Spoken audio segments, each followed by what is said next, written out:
Hello সবাইকে। আজকে আমরা এক্সেলের দুইটা খুব বেসিক ফাংশন দেখব। একটা হচ্ছে ট্রিম এবং অন্যটা হচ্ছে ক্লিন। Let's see.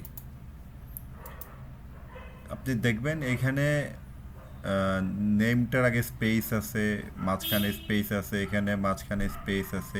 এটা হচ্ছে অনেক সময় অর্থাৎ পিডিএফ বা ওয়ার্ড ফাইল থেকে কপি পেস্ট করলে ডাটাগুলো এই ধরনের একটু বিজায়ারভাবে আসে, ফরম্যাটিংটা ঠিক থাকে না।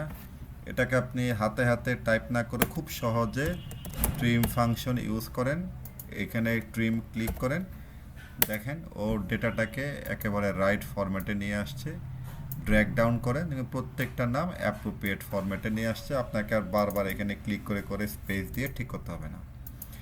তারপর দেখেন এখানে একটা সেন্টেন্স আছে, সেন্টেন্সের মধ্যে অথবা আমরা পিডিএফ বা কোথাও থেকে কপি পেস্ট করে নিয়ে আসছি, যার কারণে মাঝখানে অনেক স্পেস, আপনার ফরম্যাটিংটা ঠিক নেই। সো আমরা এখানে ট্রিম ক্লিক করি, ট্রিম ট্রিম ফাংশন দিয়ে ক্লোজ করলাম।